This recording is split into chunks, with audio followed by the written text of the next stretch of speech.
Hello students, welcome back to Best of Learning Hub. आज हमारा stenography का second chapter है और सेकंड चैप्टर का नाम है द वॉवल्स। जिस तरीके से हमारे पास इंग्लिश में 5 वॉवल्स होते हैं, कौन कौन से? ए, ई, आई, ओ, यू। उसी प्रकार हमारे पास स्टेनो में यानी शॉर्ट हैंड में 12 वॉवल्स होते हैं। 12 वॉवल्स कौन कौन से होते हैं? अभी आपको लग रहा होगा कि अगर इंग्लिश में सिर्फ 5 होते हैं तो स्टेनो में 12 होते हैं, तो स्टेनो और ज़्यादा मुश्किल होती होगी। नहीं, ऐसा बिल्कुल भी नहीं है। स्टेनो बहुत इजी होती है और इन्हें लर्न करना भी कोई बड़ी बात नहीं है। अब जैसे कि अभी हमने कहा कि स्टेनो में 12 वॉवल होते हैं, तो इसे आपने लर्न कैसे करना है इजी वे में, वो मैं आपको बताता हूँ। तो 12 में से 6 होते हैं आपके शॉर्ट वॉवल या फिर शॉर्ट साउंडेड वॉवल, और 6 होते हैं आपके लॉन्ग साउंड वॉवल।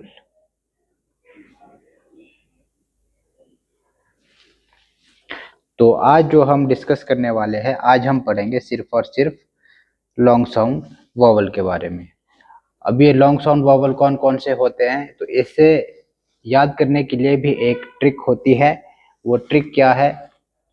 आपने मेरे साथ कहते जाना है पा, मे, वी, ऑल, गो, ठू। तो ये एक सेंटेंस है जिसमें कि पूरे के पूरे हमारे 6 के 6 लॉन्ग वॉवल छुपे हुए हैं। जैसे कि आपने कहा अभी पा, तो पा में साउंड आई हमें आ की। फिर आपने कहा मे, अब जैसे पा में हमने पी हटाया तो आ बचा। मे में हम एम हटा देंगे तो ए बचेगा, यानी मे में साउंड आई ए की। वी, वी में साउंड आ रही है ई की। ऑल, ऑल में साउंड आ रही है ओ की। गो, गो में साउंड आ रही है ओ की। और ठू, ठू में साउंड आ रही है ऊ की। जैसा कि मैंने आप सभी को पहले ही बताया कि अभी हम सिर्फ और सिर्फ लॉन्ग साउंडिंग वॉवल पढ़ने वाले हैं, जिसकी ट्रिक थी पा में वी ऑल गो ठू। तो पा में साउंड आ की, मे में ए की, ई, ओ और ऊ।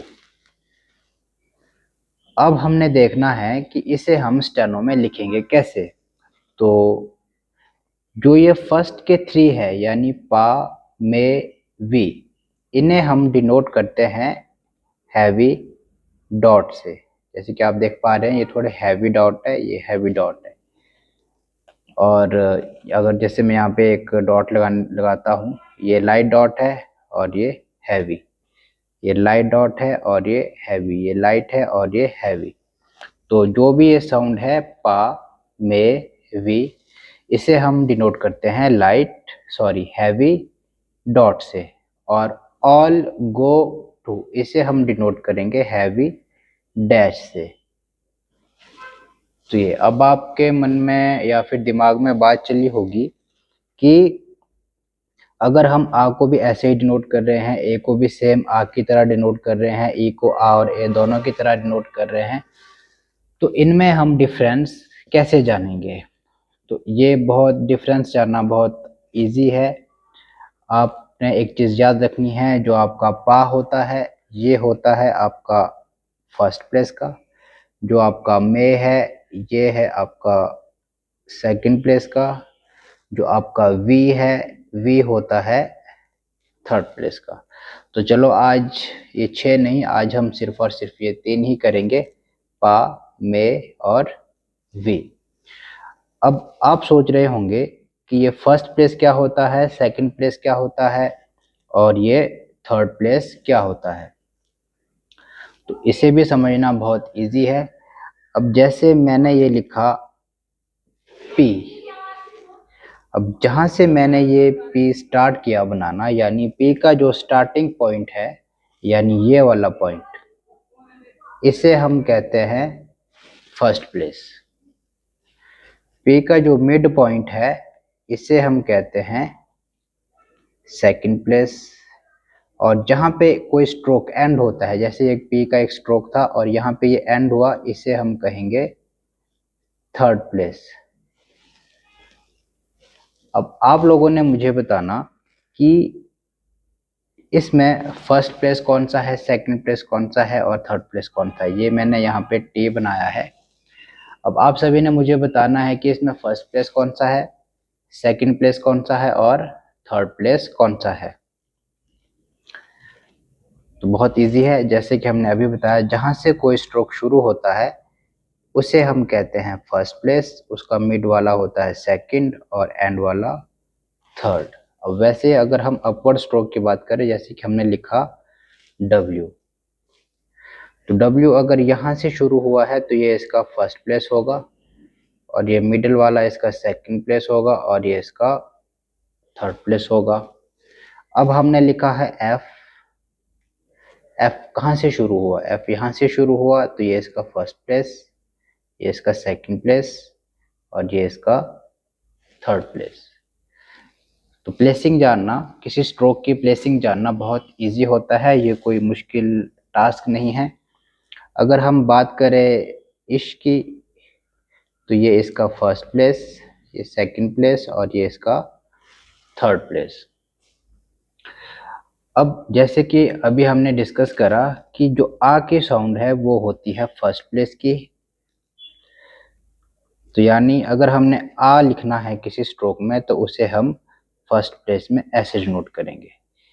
ये आ का सिंबल है और इसे, और आ होता है फर्स्ट प्लेस का, तो हमने इसे फर्स्ट प्लेस में लगाया। ये हमने लिखा है पा।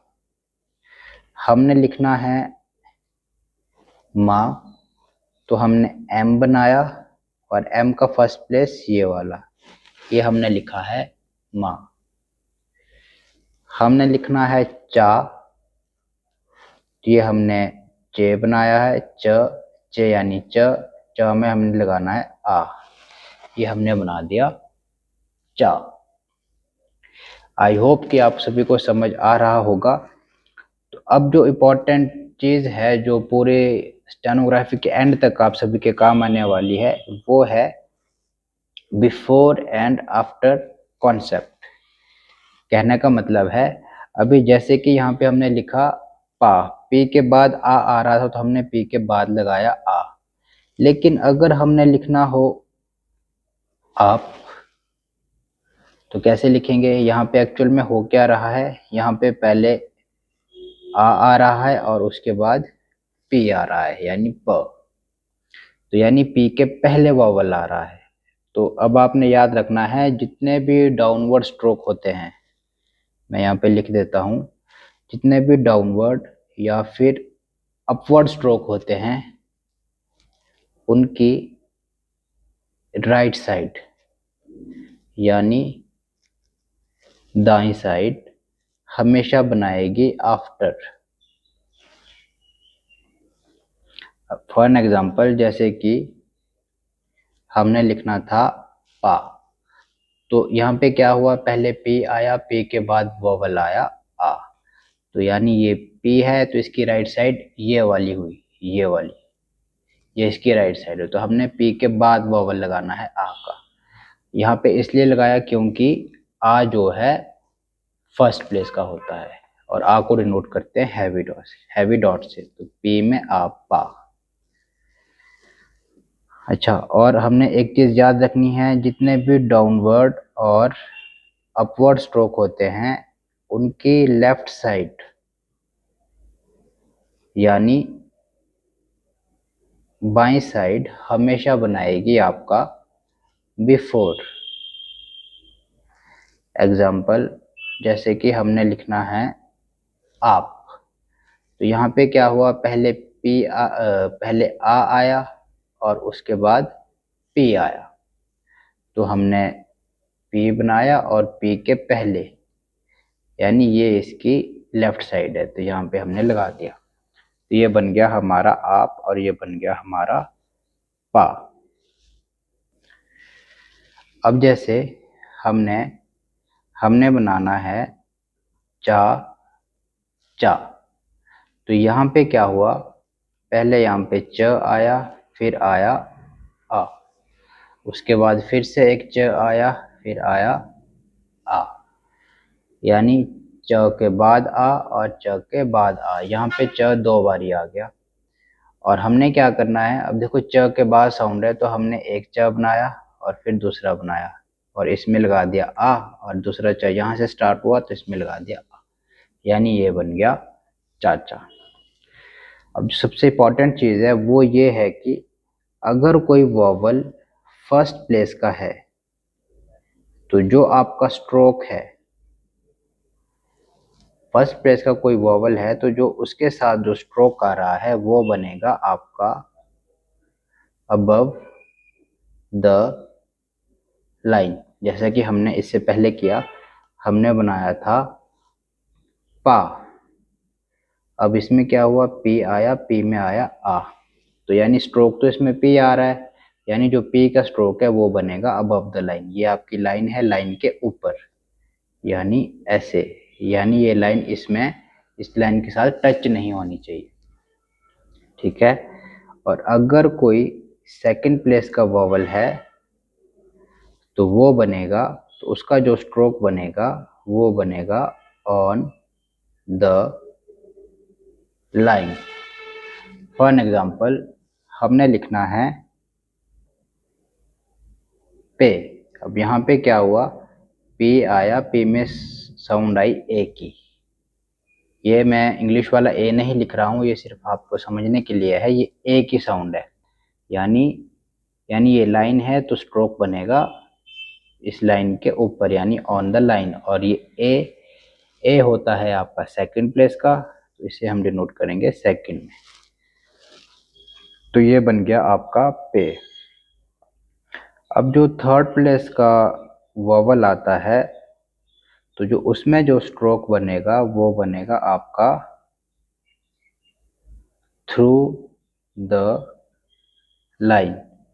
फॉर एग्जाम्पल हमने लिखना है पी, यहाँ पे क्या हुआ, पी में आ गया ई, और जो ई है, ई होता है आपका थर्ड प्लेस का, यानी ये जो लाइन है पी, यानी जो पी है वो आपका इस लाइन से कट के जाएगा ऐसे, यानी थ्रू द लाइन।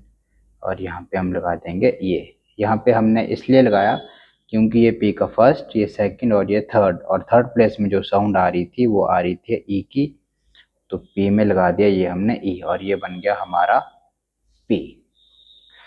तो उम्मीद है आप सभी को समझ आया होगा। तो ये सिर्फ अभी इंट्रोडक्शन था, बाकी का फुल चैप्टर इसे हम कल करने वाले हैं, या फिर मुझे लगता है 3 से 4 दिन में हम पूरा का पूरा वॉवल जो है कंप्लीट कर लेंगे। लेक्चर आपको अच्छा लगा हो तो वीडियो को शेयर करिए, लाइक करिए और चैनल को सब्सक्राइब जरूर करिए। Thank you so much.